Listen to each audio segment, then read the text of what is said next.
Did you know that malls first made their debut in the 1950s? The first ever mall was an outdoor shopping arcade in Kansas City in 1922. Surprisingly, and something most people don't know, the first indoor mall was built in 1956 in Edina, Minnesota. Back in the day, malls were quite similar to what we have today. Although many things have changed, much has stayed the same. There was something for everyone, and families would visit to hang out, play arcade games, or shop. Malls have been around for quite a while, peaking in popularity during the 1970s and 1980s. The only major difference today is that they continue to evolve to keep up with the times. For baby boomers, Gen X, and even some Gen Zs, numerous restaurants thrived during the 1960s to the 1990s, but many of them don't exist today. So, let's take a nostalgic trip down memory lane and discover what happened to these beloved eateries that were once the talk of the town. Number 1. Harvest House Cafeteria. Most of us who are old enough definitely remember Harvest House. Owned by Woolworths, Harvest House Cafeteria was a household name back in the 60s. This cafeteria chain offered wholesome dinners for just over $1. The cafeteria also served ice cream long before malls became popular in the 60s. Harvest House later transitioned into a restaurant-like establishment in malls for people who wanted to sit and enjoy their meals. The establishment featured leather seats, luxurious red carpeting, and windows that offered customers a view of the mall while they dined. By the 1990s, Woolworths and Harvest House Cafeteria had started to decline. They, however, go down in history as pioneers of mall restaurants as we know them. Number 2. Kenny Rogers Roasters. The Kenny Rogers Roasters eatery burst onto the roasted chicken scene with a bang in 1991. The restaurant had every reason to thrive. So, what caused it to go bust? In the 90s, Kenny Rogers was at the height of his country music career, and when this fast food joint opened in Florida, it was an instant hit. Fans flocked to the eatery, which specialized in mouth-watering wood-fired rotisserie chicken and authentic corn muffins. Kenny Rogers Roasters stood apart from your typical fast food establishment. Endorsed by the beloved crooner, the restaurant brought a charming country vibe to shopping malls. The roasted chicken chain rapidly expanded, reaching 350 locations across America. Unfortunately, a celebrity endorsement alone wasn't enough to keep the business afloat. By 1998, the chain was under immense pressure from competitors like KFC.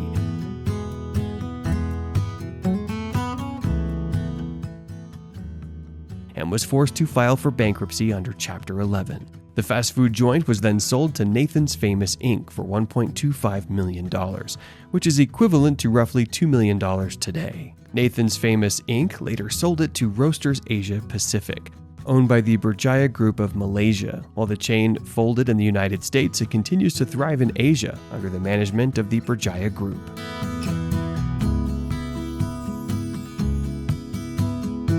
Number 3. Arthur Treacher's Fish and Chips. Fish and chips are synonymous with British culture. However, back in 1969, a quick-service fried fish eatery opened in the most unlikely of places, Columbus, Ohio, and immediately became a booming success.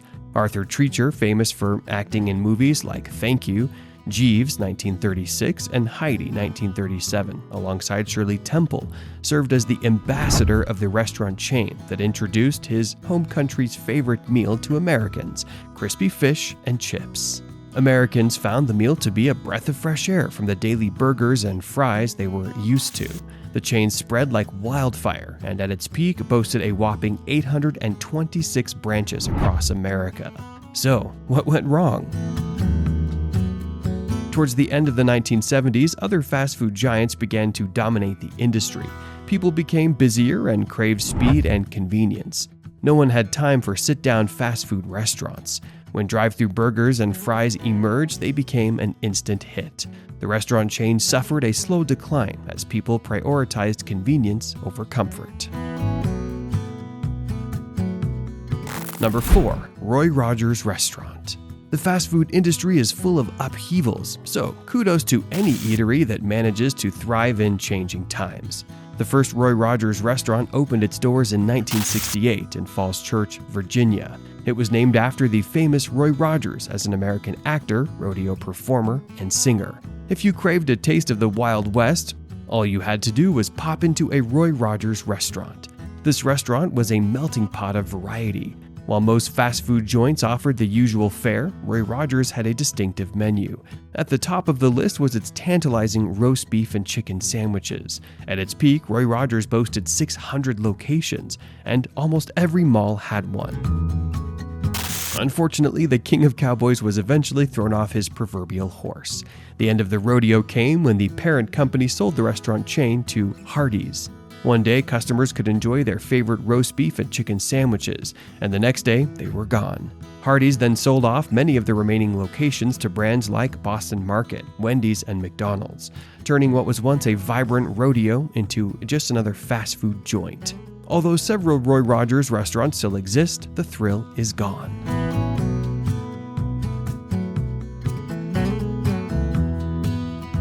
Number 5. York Steakhouse. For most Americans, York Steakhouse evokes a deep sense of nostalgia and a longing for a simpler time. Founded in 1966 in Columbus, Ohio, the steakhouse was famously known for its sizzling, delicious sirloin steaks and potatoes. General Mills acquired the establishment in 1977, and by 1982, it had expanded to nearly 200 locations across 27 states. The steakhouses featured a cozy ambiance, complete with rustic iron chandeliers, wooden furniture, and dim lighting, making them the perfect spot for a date. If you're old enough to remember York Steakhouse, you surely recall the cherry on top, their famous, scrumptious chocolate pudding.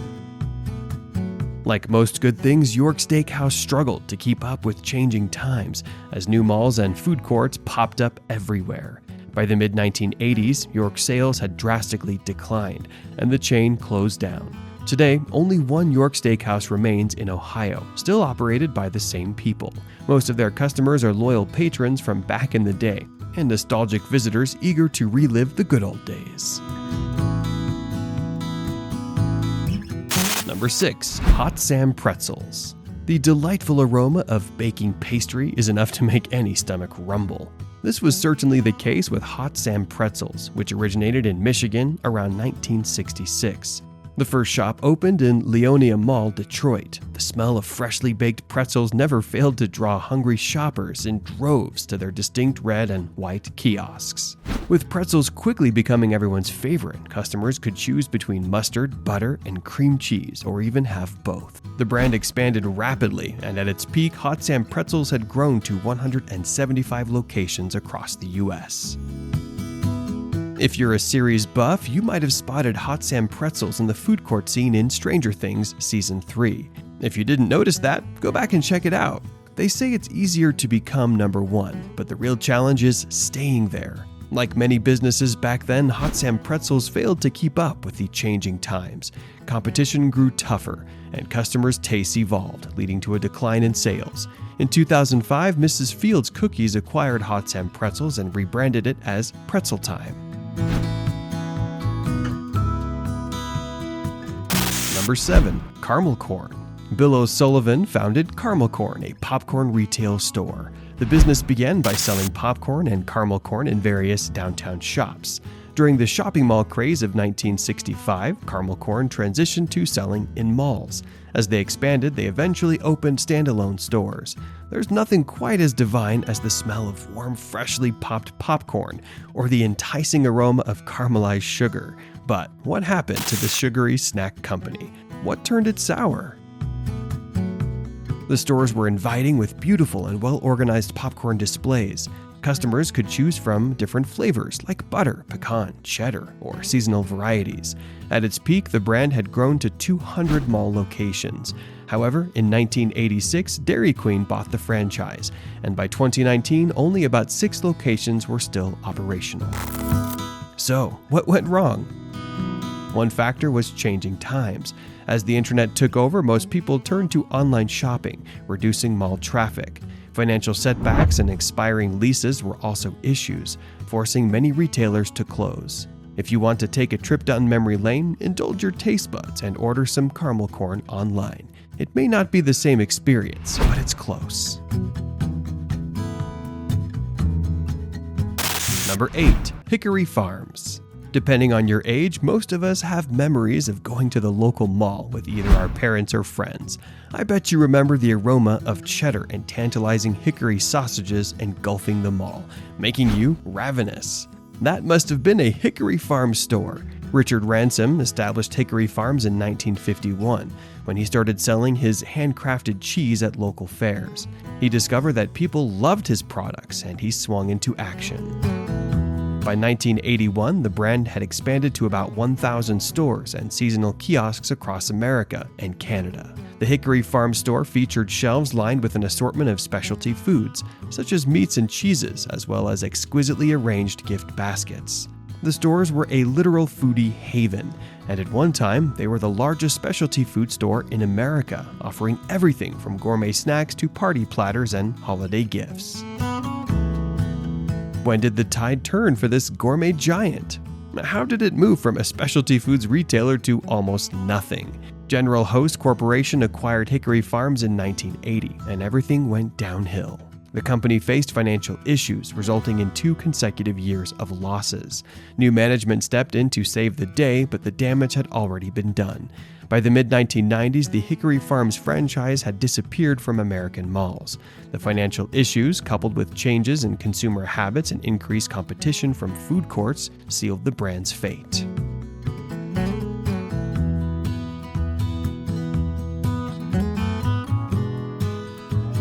Number 9. Morrison's Cafeteria. Have you ever wondered what happened to all the Morrison's cafeterias, except for one? You're not alone. Here's what happened to the famous food chain cafeterias. Morrison's Cafeteria was renowned for its Southern comfort foods, offering dishes that were more than just cafeteria meals. They were reminiscent of Granny's cooking. Jay Morrison founded Morrison's Cafeteria in 1920, incorporating the finest elements of Southern cuisine. The cafeteria quickly became a hit, at its peak expanding to 151 branches across 13 states. Its mission was to deliver the goodness and love of home-cooked meals to the people. The menu was impressively diverse, featuring over 100 different dishes. However, in 1998, Piccadilly, another cafeteria chain, acquired Morrison's. We all know how the story often goes when a thriving franchise changes hands. Today, the only remaining Morrison's Cafeteria is the original one in Mobile, Alabama.